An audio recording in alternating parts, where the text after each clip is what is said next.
What's up guys, welcome to another video. This is going to be a pretty different one. I'm not going to lie, I haven't done a video like this in a long time and it is a race review, so I'm going to jump right into it. This race is Belgrade Banja Luka. It's a 4-day stage race in Serbia, and this right here is the last stage, stage 4. It's a pretty much pan flat stage, which was an odds-on sprint stage, but in previous years a breakaway had gone. So I was instructed my job for the day was to get in the break and hopefully make it to the line. So as you can see here, we're pulling through in the break. It's a slight rise here, so I wanted to apply the pressure. And yeah, so there was 4 guys up the road. I bridged across solo, just about getting clear of the bunch, which were really like not making it easy to let guys go up the road. So yeah, I bridged across here. Here's the quick data for the 4 minutes I bridged across. It was pretty hard in the end because all that was in the aero position as well. So super tucked down. And yeah, we ended up getting a break. We got a pretty good gap. I think it was well over 2 minutes at one point. But it was a headwind for almost the entirety of the way into the finish. So yeah. Anyway, like I said, 5 guys pulling through. I felt pretty strong. I felt like I may well have been like the strongest guy in the breakaway. At least, well, I was confident in the sprint. And I think as one of the bigger riders as well, I probably had one of the biggest engines, I think, it's fair to say, on the flat. Yeah, so coming into the finishing circuits, we had just over a minute. The finishing circuits were 5 laps of 4 minutes, which ended up just being a hot dog circuit out and back on this little road with the roundabouts on either side. And unfortunately, after 1 lap, we lost 2 of our guys, probably the stronger 2 of the guys, to be honest. Well, definitely 2, yeah. 2 of the stronger guys, I reckon, and they binned it on this roundabout, which was actually really slippy, as I'll also find out myself later on.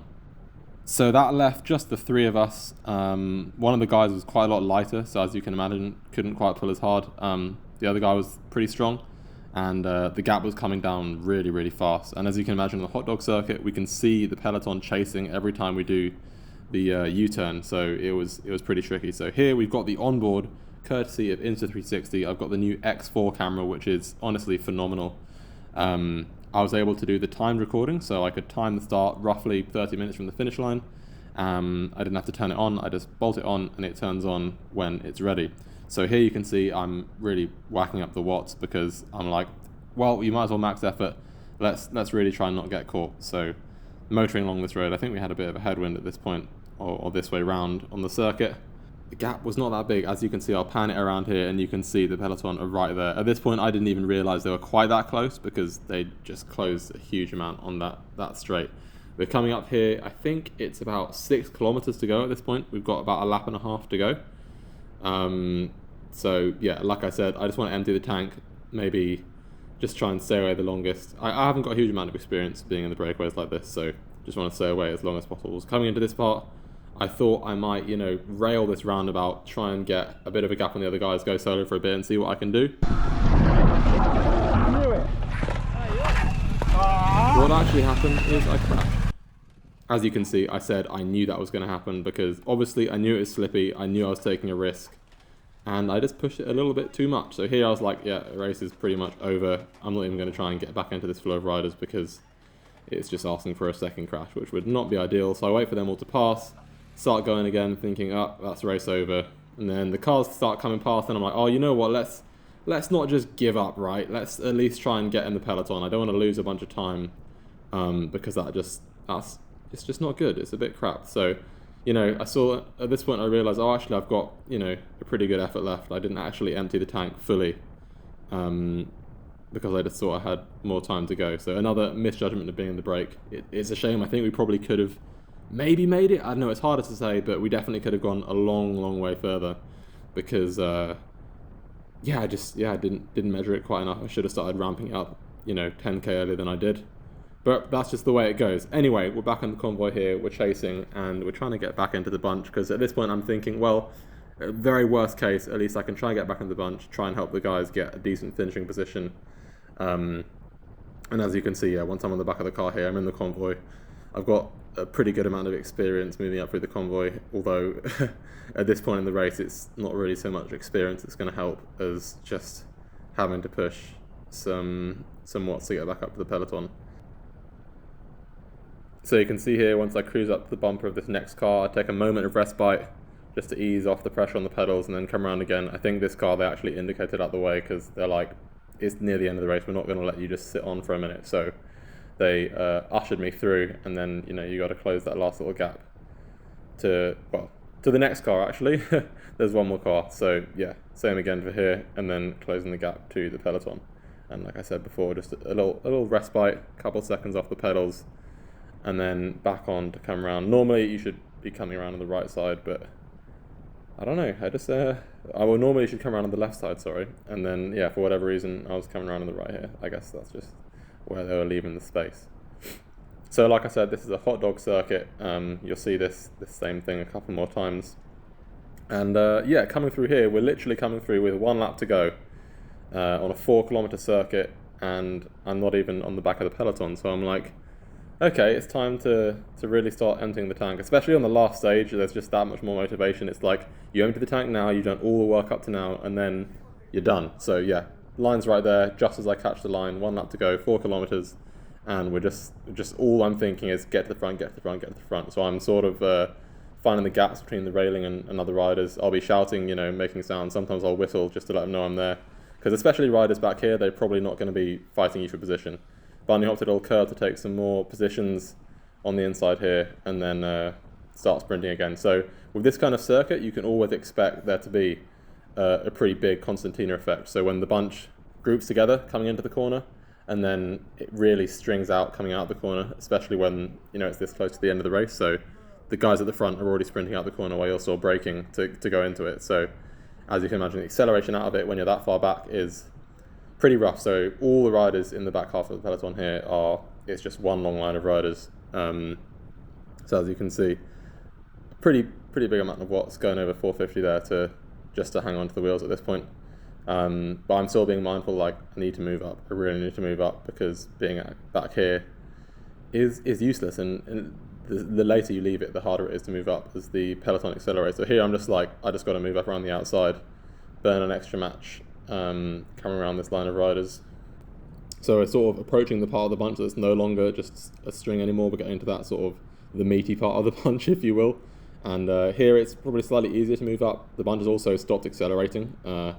So it's coming together to the medium sort of part of the straight, and then they'll accelerate really hard again coming into the corner as the guys at the front are fighting to be first into the corner. So here's also pretty sketchy. There's these death barriers. Every, like, I don't know, 20 meters, you'll see these little bollards. You don't want to hit those. That'll be game over, like, real quick. I did actually brush one on my shoulder at one point, which really hurt. Here again, like, once you go on the outside, you really want to nip back in as fast as possible. So did a quick little sprint around the outside here, and just, yeah, like I said, just trying to make up positions as much as possible without doing a max effort sprint. So really just trying to be efficient, if you can even call it that. Here you can see a teammate I just caught up to. I think I said to him, like, you know, if I'm in front of you, just tell me to go when you want me to go, because I think communication is really important. So I just said to him, like, you know, if I do end up in a position where I'm leading you out, tell me to go when you want me to go, you know, if I haven't already, that kind of thing. So yeah, here we're coming up to that roundabout again, the real sketchy one, and I just, you can hear me start shouting crash. And indeed, there was a crash. It was pretty much inevitable, that slippy corner with a final corner with, like, what, 2K to go, it's going to happen. So yeah, sprinting out the corner, there's no escaping from a pretty hard effort to get back up to speed with the front guys, who again are accelerating like 5 seconds before you are. So you are playing catch up with those front guys the further back you are.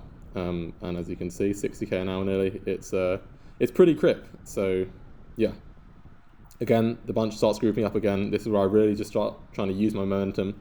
Every time the bunch sort of ebbs and flows, when it slows down a fraction, you feel it, and instead of, you know, freewheeling or braking, you just have to hold that momentum and just keep it going and accelerate. So you'll see me here just sort of dipping in and out of the barrier as well, finding space. This is the really tricky bit. You have to be a bit aggressive. Sometimes, you know, shouting to let people know you're there. Yeah, I think it was just around here that I actually tapped my shoulder in one of the bollards. But so we're coming up to probably not far from 1K to go now. This is where I'm like, okay, I really need to move up, because I'm so far back. I'm probably like 60 wheels back here. You can see the guy on my left just overtakes me here. So I'm thinking about the best way I can move up, the most efficient way I can get there, and still, hopefully be able to help out my teammates. That's like the main objective at this point.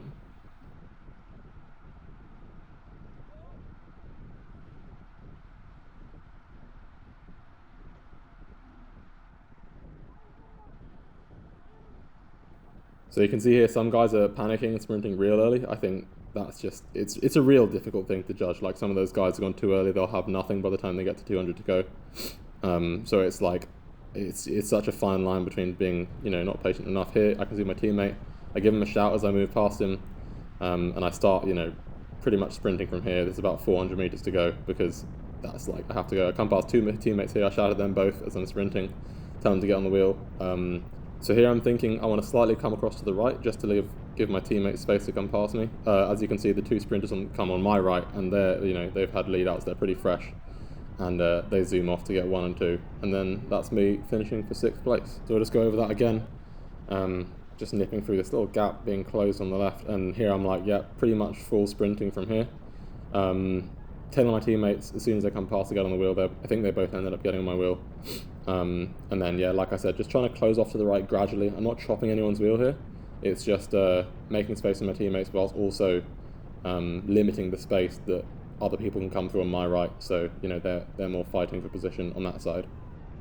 And yeah, it ended up 6th place for me in the end, which after, being in the break and then crashing, I don't think I can complain too much about. It would have been nice to get to the front a bit earlier, so I could do like a proper lead out to get my teammates at the front earlier. But, I can't complain. I'm pretty happy with the effort. I'm happy to have a sprint like that late in the race, and after being in the break, like I said, so can't complain. It's not what I wanted. It would have been nice to have the break stay away or win a sprint, but, you learn so much every race, and hopefully in the next one, that can be where we really get a nice result. Anyway, that's going to be the end of the video. I hope you enjoyed. I hope you got something. Leave a comment down below if you're liking this kind of content. It's pretty new for me.